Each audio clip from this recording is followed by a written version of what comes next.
में हरदम में अल्लाह अल्लाह जिक्र फिक्रे अल्लाह अल्लाह तो में हरदम में अल्लाह अल्लाह जिक्र फिक्रे अल्लाह अल्लाह तो में हरदम में अल्लाह अल्लाह जिक्र फिक्रे अल्लाह अल्लाह तो में हरदम में अल्लाह अल्लाह जिक्र फिक्रे अल्लाह अल्लाह যতই জপি আমি এই মধু নাম যতই জপি আমি এই মধু নাম যতই জপি আমি এই মধু নাম ততই ভালো লাগে মাশাআল্লাহ দমে হর দমে আল্লাহ আল্লাহ জিকির ফিকিরে আল্লাহ আল্লাহ দমে হর দমে আল্লাহ আল্লাহ জিকির ফিকিরে আল্লাহ আল্লাহ যতই জপি আমি এই মধু নাম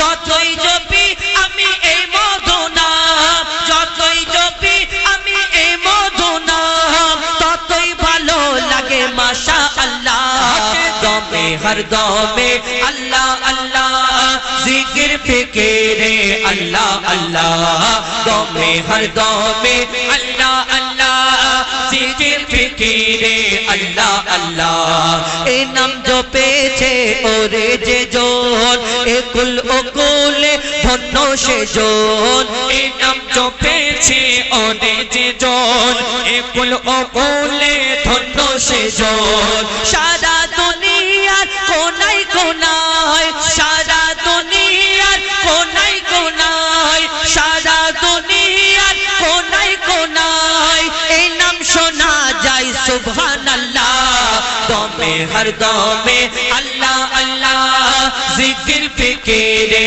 আল্লাহ আল্লাহ দমে হর দমে আল্লাহ আল্লাহ জিকির ফিকিরে আল্লাহ আল্লাহ এই নাম জপে ওই ভোরের পাখি মৃদু সুরে ওঠে কোহ ডাকে এই নাম জপে ওই ভোরের পাখি মৃদু সুরে ওঠে কোহ ডাকে কোয়েল কোয়েল ওই ময়নাটিয়া কোয়েল কোয়েল ওই ময়নাটিয়া কোয়েল কোয়েল ওই ময়নাটিয়া এই নাম জপে আলহামদুলিল্লাহ দমে হর দমে আল্লাহ আল্লাহ জিকির ফিকিরে আল্লাহ আল্লাহ দমে হর দমে আল্লাহ আল্লাহ জিকির ফিকিরে আল্লাহ আল্লাহ এই নামে আছে এত মধু যত ডাকি বাকি থাকে শুধু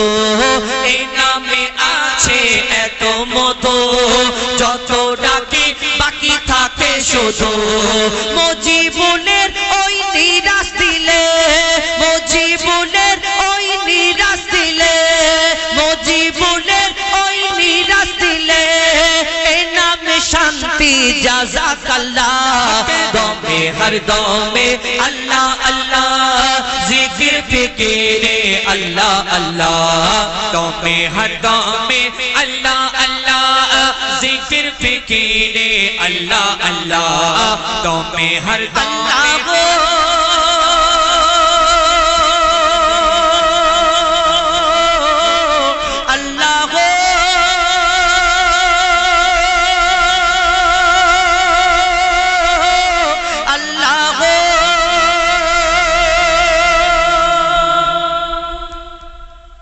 নারে তাকবীর কি জানিও আমরা দূরে দূরে আছে আস্তে আস্তে আসবে যাই হোক যদি একটু জোরে হয় তাহলে আরো ভালো লাগবে আমার ডান দিকে আমার ভাইরা হাবিল কাবিল প্রশ্ন করে হাওয়া আদমকে এবং আল কোরআন 104 কিতাব নাজিল হয়েছে এই কোরআন আমাদের জন্য এসেছে কিসের জন্য ইনশাআল্লাহ শোনাবো তো এইবারে আমরা সিঙ্গেল কণ্ঠে কয়েকটি ঘটনামূলক গজল শোনাই তারপর ইনশাআল্লাহ আপনাদের সম্মুখে আমি ডুয়েট কণ্ঠে হাবিল কাবিল সিঙ্গেল কণ্ঠে শোনাবো এবং আমাদের ডুয়েট কণ্ঠে আল কোরআন কোরআন শরীফ এই দুনিয়াতে আমাদের জন্য এসেছে আমরা উম্মাহ আমার নবী এই দুনিয়াতে আল্লাহ আমার নবীকে শ্রেষ্ঠ করে ঘোষণা করলেন আমার নবীর প্রতি যে কোরআন শরীফ যে কিতাব পাঠালেন টোটাল 104টি আসমানি কিতাবের মধ্যে কোরআনকে আল্লাহ শ্রেষ্ঠ করে ঘোষণা করলেন আমার নবীকে আল্লাহ সব জায়গায় সম্মান দিয়েছেন আমার নবীর প্রতি যে কলমা এসেছে লা ইলাহা ইল্লাল্লাহু মুহাম্মাদুর রাসূলুল্লাহ সাল্লাল্লাহু আলাইহি ওয়াসাল্লাম এই কলমা আমার নবীর প্রতি যে আল্লাহ পাঠালেন এই কলমা শরীফ এই দুনিয়াতে আল্লাহ পাঠালেন সব নবীর কলমা অনেক নবীর কলমা আমরা শুনেছি জানি লা ইলাহা ইল্লাল্লাহ আদম শফিউল্লাহ লা ইলাহা ইল্লাল্লাহ ইব্রাহিম খলিলুল্লাহ ঈসা রূহুল্লাহ মুসা কালিমুল্লাহ আমার নবীর প্রতি কলমা পাঠালেন লা ইলাহা ইল্লাল্লাহু মুহাম্মাদুর রাসূলুল্লাহ সাল্লাল্লাহু আলাইহি ওয়াসাল্লাম আমার নবীকে আল্লাহ প্রত্যেক নবীকে পাঠালেন কিন্তু আমার নবীকে আল্লাহ মহব্বত করতেন ভালোবাসতেন ভালোবেসেছেন এবং বাসেন আমার নবীকে আল্লাহ সব জায়গায় উপরে রেখেছেন যেমন কোরআন এই দুনিয়াতে 104টির মধ্যে আমার এই কোরআন আমাদের জন্য এসেছে আল্লাহ শ্রেষ্ঠ করে ঘোষণা করলেন সেই সম্পর্কে ইনশাআল্লাহ পরিবেশন করে শোনাবো কোরআন শরীফ সম্পর্কে একটি গজল তো তার আগে ছোট্ট করে একটি পবিত্র নাত রাসূল আমার নবী হুজুর পাক সাল্লাল্লাহু আলাইহি ওয়াসাল্লাম তাকে আল্লাহ শ্রেষ্ঠ করে ঘোষণা করলেন লাজবাব করে বেমিসাল করে জানার মতো কেউ হয়নি হবে না আসেনি আসবে না তো সেই সম্পর্কে কবি আল্লাহ এক একটা নবীকে এক এক রকম খুবই দান করলেন কোন নবী পশু পাখির ভাষা বুঝতে পারতেন কোন নবী মুর্দাকে জিন্দা করে দেখিয়েছেন কোন নবী আশাবাড়ির কামাল দেখিয়েছেন কোন নবী আল্লাহ এই দুনিয়াতে রূপের রাজা করে এক একটা নবীকে এক এক রকম খুবই দান করলেন আমার নবীকে আল্লাহ শ্রেষ্ঠ করে ঘোষণা করলেন লাজবাব করে জানার মতো কেউ হয়নি হবে না আসেনি আসবে না তো সেই সম্পর্কে বেমিসাল নবী আমার সেই সম্পর্কে অতি মূল্যবান কথাই লিখছে দেখুন बेमिसाल बेमिसाल बेमिसाल नबी बेमिसाल बेमिसाल बेमिसाल नबी बेमिसाल बेमिसाल बेमिसाल नबी बेमिसाल बेमिसाल बेमिसाल नबी ओ गो बेमिसाल नबी मोर तोमार नाई तुलना ओ गो बेमिसाल नबी मोर तोमार नाई तुलना ओ गो बेमिसाल नबी मोर तोमार नाई तुलना ओ गो बेमिसाल नबी मोर तोमार नाई तुलना धन्य हलो काबा धन्य सारा गे जमाना धन्य हलो काबा धन्य सारा गे जमाना नूरेर आभाय जगत चमकाय नूरेर आभाय जगत चमकाय चमकाय सारा कायना धन्य हलो काबा धन्य सारा गे जमाना ओ गो बेमिसाल नबी मोर तोमार नाई तुलना ओ गो बेमिसाल नबी मोर तोमार नाई तुलना ओ गो बेमिसाल नबी मोर तोमार नाई तुलना ओ गो बेमिसाल नबी मोर तोमार नाई तुलना তোমার ওসিলায় শান্ত ধরায় বয়ে বেড়ায় মৃদু বাতাস বয়ে বেড়ায় মৃদু বাতাস তোর নীলিমায় চাঁদ সিতারায় বিনা খুঁটিতে রয় আকাশ বিনা খুঁটিতে রয় আকাশ তোমার নামের তালে বগে চলে নামের তালে বগে চলে সাগরে উর্মিমালা ধন্য হলো কাবা ধন্য সারা গে জামানা ও গো বেমিসাল নবী মোর তোমার নাই তুলনা ओ गो बेमिसाल नबी मोर तोमार नाई तुलना ओ गो बेमिसाल नबी मोर तोमार नाई तुलना ओ गो बेमिसाल नबी मोर तोमार नाई तुलना নবীকে এক এক রকম খুবই দান করলেন ইউসুফ নবীকে আল্লাহ রূপের রাজা করে দুনিয়ার মধ্যে পাঠালেন যারা রূপ থেকে বিবি জুলাইখা তার প্রেমে ফিদা মগ্ন এবং ইউসুফ নবীর রূপ থেকে মিশরের সুন্দরী সুন্দরী নারীরা আপেল কাটতে কাটতে কখন তার হাতে ছুরি বসিয়ে ফেললো তারা বুঝতে পারল না অর্থাৎ ইউসুফ নবীকে আল্লাহ এত সুন্দর করে দুনিয়ার মধ্যে পাঠালেন ওই মিশরের সুন্দরী নারীরা হাত কেটে ফেলে যদি আল্লাহ ইউসুফ নবীর রূপকে এত সুন্দর করে তারা ইউসুফ নবীর রূপ থেকে যদি তারা হাত কেটে ফেলে তাহলে আমার নবীকে তো আল্লাহ শ্রেষ্ঠ করে ঘোষণা করলেন যদি ইউসুফ নবীর রূপ দেখে হাত কেটে ফেলে তাহলে আমার নবীকে যদি এক ঝলক দেখতো কি করতো কবি ছন্দের মাধ্যমে সেই সম্পর্কে আরো কি লিখছে দেখুন ইউসুফ নবীর রূপেতে পড়ে কত নারী কেটেছে হাত কত নারী কেটেছে হাত ইউসুফ নবীর রূপেতে পড়ে কত নারী কেটেছে হাত কত নারী কেটেছে হাত দেখতো যদি তারা তোমাকে কলিজা কেটে দিত বাদ কলিজা কেটে দিত বাদ লাবণ্যময় চেহারা তোমার লাবণ্যময় চেহারা তোমার করি কি রূপের বর্ণনা ধন্য হলো কাবা ধন্য সারা গে জামানা ও গো ওগো বেমিসাল নবী মোর তোমার নাই তুলনা ওগো বেমিসাল নবী মোর তোমার নাই তুলনা ওগো বেমিসাল নবী মোর তোমার নাই তুলনা ওগো বেমিসাল নবী মোর তোমার নাই তুলনা ওগো বেমিসাল নবী মোর তোমার নাই তুলনা ওগো বেমিসাল নবী মোর বেমিসাল বেমিসাল बेमिसाल बेमिसाल बेमिसाल बेमिसाल बेमिसाल बेमिसाल बेमिसाल बेमिसाल बेमिसाल শুনে এইবার আমি কিছু ঘটনামূলক গজল আপনাদের সম্মুখে তুলে ধরবো, মন দিয়ে শুনতে হবে। আপনাদের এটা কি খাজুরডাঙ্গা, খাজুরডাঙ্গা, তাহলে একটা খেজুরের ঘটনা বলি। খাজুরডাঙ্গাতে এসেছি, একটা খেজুরের ঘটনা বলি, মন দিয়ে শুনতে হবে, বুঝতে হবে। আমার অনেক ভাই বন্ধু বাবাজিরা এখানে উপস্থিত, আমার মা বোনেরা, আমাদের গজল একটু মন দিয়ে শুনতে হবে, তবে বুঝতে পারবেন। এই যে খাজুরডাঙ্গাতে আমরা এসেছি, আমি একটা খেজুরের ঘটনা বলি।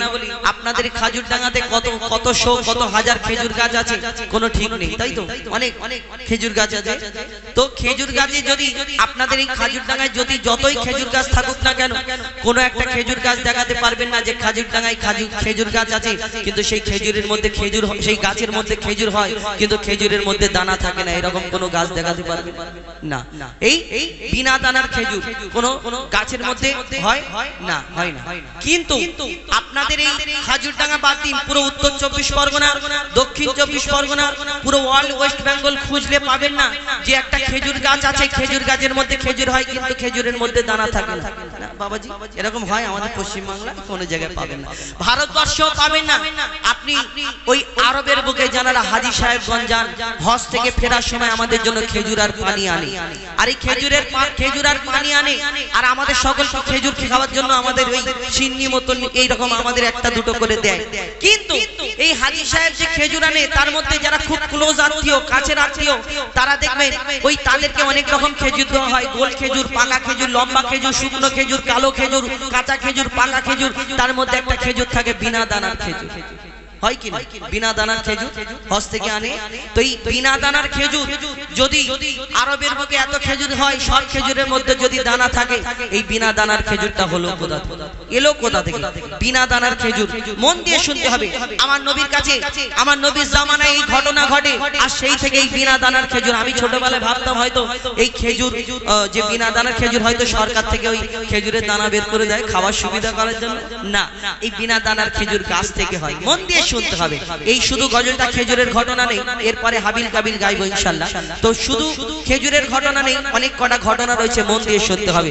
আমার নবী পাক সাল্লাল্লাহু আলাইহি ওয়াসাল্লাম যখন মা আমিনার ঘরে তাশরীফ আনেন, মা আমিনা তেমন কিছু ছিল না। মা আমিনা চিন্তা করে, হা আল্লাহ, এত সুন্দর ফুটফুটে বাচ্চা, এর আব্বা নেই, আমি একে লালন পালন করব, এবং দাইমারা আসবে দুধ পান করানোর জন্য, একে কেউ নেবে না কেন, এর আব্বা নেই। মা আমিনা চিন্তা করে কেমন করে লালন পালন করব। আল্লাহ, আল্লাহর তরফ থেকে কি খবর পাঠায়, কি খবর আসে কবি ছন্দের মাধ্যমে, অতি মূল্যবান কথা লিখছে। দেখুন, মা আমিনার দোলাই দেখো দোলে মিমের ফুল, মা আমিনার দোলাই দেখো দোলে মিমের ফুল, দুনিয়া ঘুরে পাবে না গো যাহার সমতল।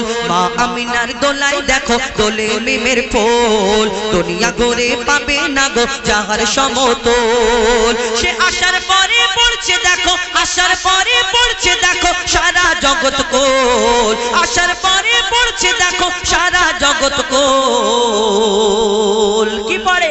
বলে লা ইলাহা ইল্লাল্লাহু মুহাম্মদ রাসূল, লা ইলাহা ইল্লাল্লাহু মুহাম্মদ রাসূল। মা আমিনার দোলাই দেখো দোলে মিমের ফুল, দুনিয়া ঘুরে পাবে না গো যাহার সমতল। মা আমিনা চিন্তা করে, আল্লাহর তরফ থেকে খবর আসে, মা আমিনা চিন্তা করো না। কি খবর আসে? কবি ছন্দের মাধ্যমে আরো কি লিখছে দেখো। পিতার ছায়া ছিল না মাথায়, নবী জন্ম নিল যখন, শুধু ছিল মা আমিনা, ছিল না ভাই বোন, শুধু ছিল মা আমিনা, ছিল না ভাই বোন। জন্মকালে জন্মকালে এতিম বলে মা আমিনা ভাবে, নবী জন্মকালে এতিম বলে মা আমিনা ভাবে, আমি করব কেমন লালন পালন খোদা গো কি হবে, আমি করব কেমন লালন পালন খোদা গো কি হবে। তখনই এক খবর আসে, শোনো আমিনা বিবি, তোমার কোলে নাজিল হলো খোদার শ্রেষ্ঠ নবী, আল্লাহ স্বয়ং তার লালন পালনে নিয়েছে গোভার, আর জিবরিল আমিন থাকবে হোগে ওর পাহারাদার। ও সৃষ্টি কুলের শিরোমণি, সৃষ্টি কুলের শিরোমণি হবে নবী কুলের মোল, সৃষ্টি কুলের শিরোমণি হবে নবী কুলের মোল। দুনিয়াতে যার নাম হবে মুহাম্মদ রাসূল, দুনিয়াতে যার নাম হবে মুহাম্মদ রাসূল। মা আমিনার দোলাই দেখো দোলে মিমের ফুল, দুনিয়া ঘুরে পাবে না গো যাহার সমতল। বিনা দানার খেজুর কি করে হলো? মন দিয়ে শুনতে হবে। একদিন এক ইহুদি এসে প্রশ্ন করে, বলো মুহাম্মদ তুমি দুনিয়াতে শেষ নবী, তুমি তোমার আল্লাহ এক, আল্লাহ নিরাকার, এই দুনিয়াতে তোমার ধর্ম শ্রেষ্ঠ ধর্ম, তুমি যে প্রচার করছো, তুমি শেষ নবী, এটা যে প্রচার করছো আমি কেমন করে মানতে পারি? কেন? এই মুহাম্মদ তোমার আগে অন্যান্য নবীরা এসেছিল, অনেক নবীরা অনেক মুজিজা দেখিয়েছে, কেউ মুর্দাকে জিন্দা করে দেখিয়েছে, কেউ পশু পাখির ভাষা বুঝতে পারতো, কারণ আশাবাড়ির দ্বারা অনেক কিছু করে দেখাতো, কিন্তু তুমি মুহাম্মদ তুমি নবী, তোমাকে কেমন করে আমি মানতে পারি? শোনো মুহাম্মদ, আমি তোমার কাছে একটা প্রশ্ন করি, একটা পরীক্ষা করি, যদি সত্যিকারে তুমি নবী হও তাহলে তুমি আমার এই পরীক্ষায় পাস করবে, আর যদি তুমি আমার এই পরীক্ষাটায় পাস করো আমি তোমার কাছে কলমা পড়ে মুসলমান হয়ে তোমার দলে তোমার ধর্মে চলে আসবো। যখন এই কথা বলে, কি পরীক্ষা? সেই পকেট থেকে সেই ইহুদি একটা খেজুরের দানা, খেজুরের আঁটি বার করে বলে, শোনো মুহাম্মদ, তোমার হাতে এই খেজুরের দানাটা দিচ্ছি, তুমি আমার সামনে পুঁতে দেবে, আর এইখান থেকে যদি একদিনে একটা গাছ বের করে দেখাতে পারো তাহলে আমি সত্যিকারের ভেবে নেব তুমি নবী মুহাম্মদ, তোমার কাছে কলমা পড়ে মুসলমান হয়ে যাব। আমার নবী ওই খেজুরের দানাটা হাত থেকে নিয়ে মিচকি হেসে বলে, শোনো এই ইহুদি ভাই, তোমার সামনে আমি খেজুরের দানাটা পুঁতে দিচ্ছি, এইখানে শুধু কালকে একটা গাছ হবে না, এখানে গাছ হবে, এই গাছেতে ফল হবে, সেই ফলও তোমাকে খাও। ইহুদি চিন্তায় পড়ে যাহা একদিনে একটা গাছ কি করে বেরোবে, সম্ভব না, ইম্পসিবল, একদিনেতে একটা গাছ বেরোবে, কিন্তু আবার মুহাম্মদ বলছে গাছ হবে, গাছে ফল হবে, এই ফলটাকে আমাকে খাওয়াবে। সেই ইহুদি যখন চিন্তা করে, ইহুদি সাথীরা বলে, শোনো মুহাম্মদ আসমানের চাঁদকে টুকরা করে দেখায়, জমিনের পাথরকে কলমা পড়িয়ে দেখায়, সত্যি মুহাম্মদ হয়তো জাদু জানে, তুমি পারবে না। তখন তারা ফিরে যায়, আর সেদিন কি ঘটনা ঘটে সে চিন্তা করে, মুহাম্মাদের কাছ থেকে কেমন করে বাঁচবো, আর সেই বিনা দানার খেজুরের গাছ কি করে হলো, বিনা দানার খেজুর হলো কি করে? মন দিয়ে শুনতে হবে। লিখছে দেখো, এক খেজুর দানা নিয়ে এক ইহুদি নবীর কাছে কয়, বলে তোমায় নবী মেনে নেব এই দানাতে যদি একদিনে গাছ হয়, তোমায় নবী মেনে নেব এই দানাতে যদি একদিনে গাছ হয়। আর সেই দানা নিয়ে নবী আমার মাটিতে পুঁতে হাসে, সেই দানা নিয়ে নবী আমার মাটিতে পুঁতে হাসে, বলে এই দানার ফল খাবে গোকাল ইহুদি তুমি এসে, এই দানার ফল খাবে গোকাল ইহুদি তুমি এসে। আর ভাবে ইহুদি সত্যি যদি এই দানাতে গাছ হয়ে যায়, সেই ভয়েতে গভীর রাতে ইহুদি দানা চুরি করে তুলে নেয়। ইহুদি রাত্রে অন্ধকারে আস্তে আস্তে গিয়ে বলে, মুহাম্মাদের কাছে কলমা পড়তে হবে, তাহলে খেজুরের দানাটা চুরি করে নি, আর এই দানাও থাকবে না, গাছ হবে না। আল্লাহ বলে, আমি যাকে সম্মান দিই দুনিয়া থেকে তাকে অসম্মান করতে পারি। সেই খেজুরের দানাটা চুরি করে এবারে সব ইহুদিদের কাছে যাচ্ছে, শোনো শোনো, কালকে মুহাম্মাদকে বিয়োজ্জত করব, এই জায়গায় গিয়ে আমরা সবাই হাজির হব। যখন এই কথা বলে, আর সেই খেজুরের দানাটা তুলে নিয়ে চলে যায়। তারপর কি হয় কবি ছন্দের মাধ্যমে লিখছে দেখুন, সেই ভয়েতে গভীর রাতে ইহুদি দানা চুরি করে তুলে নেয়। পরের দিনে সেই ইহুদি নবীর সাথে গাছ দেখতে যায়, পরের দিনে সেই ইহুদি নবীর সাথে গাছ দেখতে যায়, গিয়ে দেখে সেটাই গাছ হয়ে ফল ভরে রয়। নবী তাকে নিজের হাতে সে গাছের খেজুর খেতে দেয়, আর খেজুর খেয়ে বলে, ইহুদি এর দানা কোথায়? মুহাম্মদ এত তোমাকে প্রশ্ন করব না। বলো আমার শেষ প্রশ্ন, তোমার খেজুর গাছ হয়েছে, খেজুরও হয়েছে, কিন্তু আরবের বুকে হাজার হাজার লক্ষ লক্ষ খেজুর গাছ আছে, সবের মধ্যে যদি দানা থাকে, আটি থাকে, কিন্তু তোমার এই খেজুর গাছে একটা জায়গায় দুটো তিনটে চারটে যখন খেলাম একটা খেজুরের দানা পেলাম না, কি ব্যাপার তোমার খেজুরের দানা নেই কেন? প্রশ্ন করে।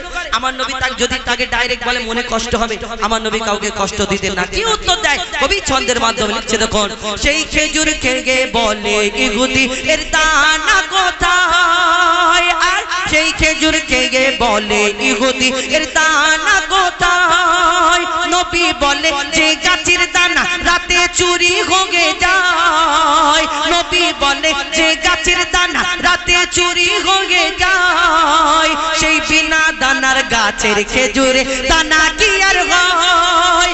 ইহুদি তখন স্বীকার করে মোর নবীর কাছে, ইহুদি তখন স্বীকার করে মোর নবীর কাছে বল, আর কি বলে? তুমি খোদার সত্যি নবী মুহাম্মদ রাসূল, তুমি খোদার সত্যি নবী মুহাম্মদ রাসূল, পড়ে নাই লা ইলাহা ইল্লাল্লাহ মুহাম্মদ রাসূল। মা আমিনার দোলাই দেখো দোলে মিমের ফুল, দুনিয়া ঘুরে পাবে না গো যাহার সমতল।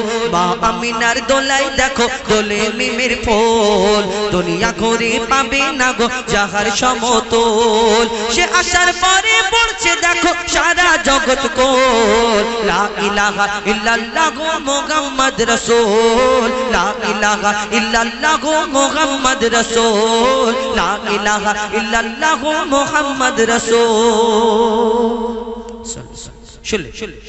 ঘটনামূলক গজল আপনাদের সম্মুখে পরিবেশন করে শোনালাম। আর আপনাদের এইদিকে সত্যি বলতে এই বিশেষ করে উত্তর 24 পরগনা এলাকায় আপনাদের এই দেগঙ্গা বলুন, এই দিকটাই অনেক অনুষ্ঠান হয়, আমরা অনেক অনুষ্ঠানে আসি, কিন্তু এইদিকে একটা জিনিস দেখি, আপনারা গজল শুনে চুপ করে বসে, ভালো লাগলেও চুপ করে বসে থাকেন, আর খারাপ লাগলেও চুপ করে বসে থাকেন। আস্তে আস্তে কেউ পালাবার হলে পালায়, কেউ থাকার হলে থাকে। কিন্তু আমাদের ওই দক্ষিণ 24 পরগনা বা অনেক জায়গায় কি হয়, একটু সুবহানাল্লাহ আলহামদুলিল্লাহ বলে, বা কমিটির ভাইরা বলে যে ভাই জানে এরকম না এরকম, কিন্তু আপনাদের দিকে চুপচাপ বসে থাকে। যাই হোক, জানি না আপনাদের ভালো লাগছে কিনা, তো শোনালাম আমার তরফ থেকে। এইবারে একটি ফরমাইশ মোতাবিক হাবিল কাবিল প্রশ্ন করে, হাওয়া আদমকে তোমরা মোদের বাপ মা, তোমাদের মা বাপকে। এক্ষুনি একটা ঘটনামূলক গজল শুনলেন, তো তার আগে একটা ছোট্ট করে ডুয়েট বলে নি, তারপরে ইনশাআল্লাহ আবার এই হাবিল কাবিল প্রশ্ন করে হাওয়া আদমকে। এই ঘটনা হচ্ছে যে এই গজলটা তিনটে পার্ট আছে। এক নাম্বার হলো আদমের কদম ধরে হাওয়া মা কেঁদে পড়ে, এটা হলো এক নাম্বার। যে আদম আলাইহিস সালাম মা হাওয়া জান্নাতের মধ্যে গন্ধম খাওয়ার কারণে আল্লাহ জান্নাতে রাখলেন না, দুনিয়াতে পাঠালেন। পিতা আদমকে শ্রীলঙ্কায়, মা হাওয়াকে জেদ্দায়, তানাদের 300 বছর ক্ষমা চাওয়ার পরে মিলন হলো আরাফাতের ময়দানে। তানারা কি বলা করলেন আরাফাতের ময়দানে, তানাদের বাচ্চা কাচ্চা হলো। তারপরে জোড়া জোড়া বাচ্চা হলো, একটা ছেলে একটা মেয়ে। আল্লাহ হুকুম দিল যে ভাই বোনের বিয়ে দাও। আবার হাবিলের বোনের সঙ্গে কাবিলের বিয়ে, কাবিলের বোনের সঙ্গে হাবিলের বিয়ে। আর সেই কাবিলের বোন সুন্দর ছিল, আর হাবিলের বোন একটু কালো মতো নিরেশ ছিল। তো কাবিল চিন্তা করে আমি ওর কালো বোনকে আমি কেন বিয়ে করব। আবার আল্লাহ কুরবানি করার হুকুম দিল। সে অনেক ঘটনা, কিন্তু এই হাবিল কাবিল প্রশ্ন করে, বলো তোমরা আমাদের বাপ মা, তোমরা আমাদের জন্ম দিয়েছো, দুধ পান করিয়েছো, তাই তো আমরা এত বড় হলাম, কিন্তু তোমাদেরকে জন্ম দিয়েছো। আদম হাওয়াকে প্রশ্ন করে, তানাদের কি উত্তর দেবে? কেন তানাদের তো বাপ মানি, কি উত্তর দেয়? কবি ছন্দের মাধ্যমে অতি মূল্যবান কথাই লিখছে দেখো। হাবিল কাবিল প্রশ্ন করে হাওয়া আদমকে, তোমরা মোদের বাপ মা, তোমাদের মা বাপকে। হাবিল কাবিল প্রশ্ন করে হাওয়া আদমকে, তোমরা মোদের বাপ মা, তোমাদের মা বাপকে। বলো গো মোদের, বলো কি তাদের নাম ছিল? বলো গো মোদের, বলো কি তাদের নাম ছিল?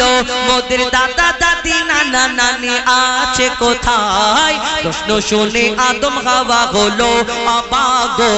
হাবিল কাবিলকে তারা কি দেবে জবাব গো?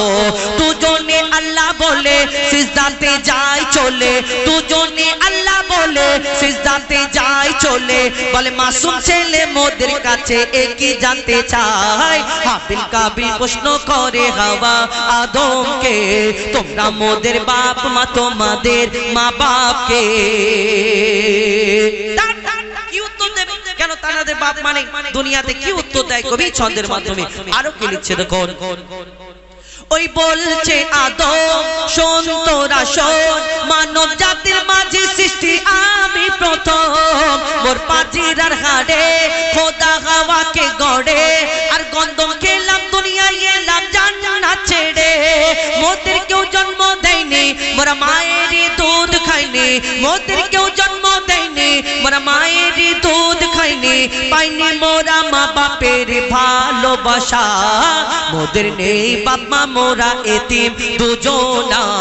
মা বাপ কি মোদের জানা হলো না, দুজনে এতিম মিসকিন নেই মোদের মা বাপের ঋণ। দুজনে এতিম মিসকিন নেই মোদের মা বাপের ঋণ। তাই মানব জাতির পিতা মাতা মোরা দুজনা। হাবিল কাবিল প্রশ্ন করে হাওয়া আদমকে, তোমরা মোদের বাপ মা তোমাদের মা বাপকে। আল্লাহ আমাদের এই দুনিয়াতে আমরা জানি ইবলিস শয়তান, কিন্তু ইবলিস শয়তানটা হলো কোথা থেকে? ইবলিস শয়তান আমরা তো শুনি, কিন্তু ইবলিস শয়তানটা কে আমরা অনেকে জানি অনেকে জানি না। এই ইবলিস শয়তান হলো সর্বপ্রথম ফারিস্তাদের সর্দার ছিল, কিন্তু সে শয়তানদের সর্দার হয়ে গেল। কিন্তু কেন হলো বলুন তো? এই ইবলিস শয়তানটা আসলে কে? আল্লাহ আমাকে আপনাকে যেমন আদম জাতকে সৃষ্টি করেছেন আল্লাহর ইবাদত করার জন্য, আল্লাহ এই দুনিয়াতে আমাদের সৃষ্টি করার আগে আল্লাহ একটা জিন জাত সৃষ্টি করলেন আল্লাহর ইবাদত করার জন্য।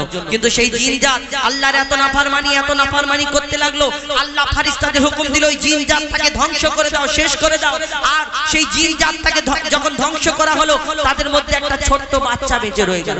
এই বাচ্চাটা ইবাদত করতে করতে কম বেশি 6 লক্ষ বছর ধরে ইবাদত করলো, করার পরে যার নাম হলো আজাজিল, যাকে ফারিস্তাদের সর্দার বলা হতো। কিন্তু তার মনেতে একটু অহংকার রয়ে গেল, আমি আগুনের সৃষ্টি, আমি জিন জাত, আর আমি মাটির পুতুল। মাটির আদমকে আল্লাহ যখন বানালেন, আল্লাহ বলল সকল ফারিস্তারা সিজদা করে নাও। সেই দিন সব সিজদা করে নিল, একমাত্র একজনা ওই ফারিস্তাদের সর্দার যে সে সিজদা করলো না। কিন্তু তার মধ্যে একটু অহংকার ছিল, আমি জিন জাত, আমি আগুনের সৃষ্টি, আর আমি মাটির পুতুলকে সিজদা করব। আর আমরা এই দুনিয়াতে আদম জাত হয়ে আমরাও অহংকার করি। কেউ রূপের অহংকার, কেউ টাকার অহংকার, কেউ ক্ষমতার অহংকার। আপনার অহংকার ভিতরে যাবেন, সব সোজা হয়ে যাবে, একদম আরামে শুয়ে থাকবেন, সব সোজা হয়ে যাবে। দুনিয়াতে তুমি অহংকার করো আদম জাত হয়ে, তুমি কিসের অহংকার করো? কবি ছন্দের মাধ্যমে সেই সম্পর্কে আর কি লিখছে দেখো। নিয়ে কাদা মাটি ধুল খোদা গড়ল পুতুল, নিয়ে কাদা মাটি ধুল খোদা গড়ল পুতুল। সে পুতুলে দিল নূরে মুহাম্মদ রাসূল। পুতুল নড়ে চড়ে আবার সিজদা করে, সারা কায়নাতের জ্ঞান খোদা দিল যে তারে। জিবরিল আমিনকে ধরে আজাজিল প্রশ্ন করে, জিবরিল আমিনকে ধরে আজাজিল দুঃখ করে। আমাকে ভুলে গেল খোদা আদমের মায়ায়, আমি জিন জাত তবু ফারিস্তাদের সর্দার। সব থেকে বেশি জ্ঞানী এ আমার অহংকার। আগুনে আমার জনম আর মাটিতে গড়া আদম, আগুনে আমার জনম আর মাটিতে গড়া আদম। আরে আদম এসে সিজদা দেবে আমার দুটি পায়। হাবিল কাবিল প্রশ্ন করে হাওয়া আদমকে, তোমরা মোদের বাপ মা তোমাদের মা বাপকে। হাবিল কাবিল প্রশ্ন করে হাওয়া আদমকে, তোমরা মোদের বাপ মা তোমাদের মা বাপকে। ফরমাইশ মোতাবিক এবং একটি ঘটনামূলক গজল। আমি এখানে আমার মা বোনেরা অনেক উপস্থিত হয়েছে, কালকের মনে হয় ঘিরে দেওয়া হবে, তো আজকেরও যাই হোক আমি মা বোনেদের জন্য একটি গজল তুলে ধরবো। বিশেষ করে একদম নতুন গজল, আমার এখন ইউটিউবের মাধ্যমে আমি ছাড়িনি, এরপরে গাইবো। কেন আমি অনেকক্ষণ গাচ্ছি, এখন আমাদের সহসাথী শিল্পী তারাও একটা করে বলবে, তারপর ইনশাআল্লাহ আমি আবার আসবো, কিছুক্ষণ বলবো। কেন একটা বক্তব্যের ব্যাপার কি হয়, অনেকক্ষণ বলা যায় একটা না, কিন্তু ওই গজলে একটা না বলা সম্ভব নয়। তো ওই কারণে আমি এদেরকে একটা দুটো গজল বলতে দেবো, তারপরে আবার আমি আসবো। আমার মা বোনেদের জন্য একটি ঘটনামূলক গজল তুলে ধরবো, মা ফাতেমার জীবনের একটি ঘটনা। মা ফাতেমা তিনি তার স্বামীর কাছে একটি নতুন জামা চেয়েছিলেন, আর চাওয়ার পরে আমার নবী কত কষ্ট পেয়েছেন, আমার নবী মা ফাতেমাকে কি বলেছিলেন। এখন ডিজিটাল যুগ, আমার মা বোনেরা কত উন্নত হয়ে গেছে, সব সমান সমান অধিকার কত কি আমরা এই দুনিয়াতে বলি, কিন্তু মা বোনেরা এই যে ওই মা ফাতেমার এই ঘটনা আপনাদের শোনা লাগবে, প্রয়োজন আছে। এই দুনিয়াতে ডিজিটাল যুগ, আমার নবী মিরাজ থেকে ঘুরে আসার পরে বললেন অনেক নারীরা জাহান্নামের আগুনে জ্বলার কথা। আমরা শুনেছি এই দুনিয়াতে সবকিছু করবে, নামাজ পড়বে, রোজা করবে, পর্দা করবে, সবকিছু করবে, কিন্তু কিছু কিছু কাজ আমার মা বোনেরা অনেক ভুল করে। তো এই মা ফাতেমার ঘটনা আমি অনুরোধ করবো এটা শুনে যাবেন, এরপরে যখন আমি আসবো বলবো আপনাদের এর থেকে কিছু ফায়দা হবে, কিছু শিক্ষা নিতে পারবেন। তো এরপরে ইনশাআল্লাহ গাইবো। তো এখন শুনতে থাকুন আমাদের পরবর্তী শিল্পী এমডি আজহারউদ্দিন এবং ইমরান ফারাদ, এরা একটা একটা করে বলবে। তো তার আগে একটা ছোট্ট করে ডুয়েট বলি, আমাদের জীবনের একটি বিখ্যাত গজল সেটা, তারপরে ইনশাআল্লাহ এরা সিঙ্গেল সিঙ্গেল একটি গজল শোনাবেন একটি করে, তারপরে ইনশাআল্লাহ আমি আবার গাইবো। লিখছে দেখুন। হ্যালো মুস্তাফা মুস্তাফা মুস্তাফা মুস্তাফা মুস্তাফা মুস্তাফা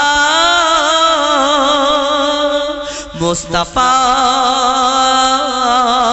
মুস্তাফা মুস্তাফা মুস্তাফা ইয়া নবী মুহাম্মদ ইয়া রাসূল মুহাম্মদ ইয়া নবী মুহাম্মদ ইয়া রাসূল মুহাম্মদ তুমি মোর শাফায়াত তুমি মোর শাফায়াত তুমি মোর শাফায়াত তুমি মোর শাফায়াত ইয়া নবী মুহাম্মদ ইয়া রাসূল মুহাম্মদ ইয়া নবী মুহাম্মদ ইয়া রাসূল মুহাম্মদ তুমি মোর শাফায়াত তুমি মোর শাফায়াত তুমি মোর শাফায়াত তুমি মোর শাফায়াত কামলি বালা দো বেলা তোমার প্রেমে কাঁদিয়া পেলে দিদার একটি বার তোমাকে খোদার কসম কলিজার খুন দিয়ে তখন ছোঁয়াব তোমার কদম পেলে দিদার একটি বার তোমাকে খোদার কসম কলিজা খুন দিয়ে তখন ছোঁয়াব তোমার কদম ওয়াইজ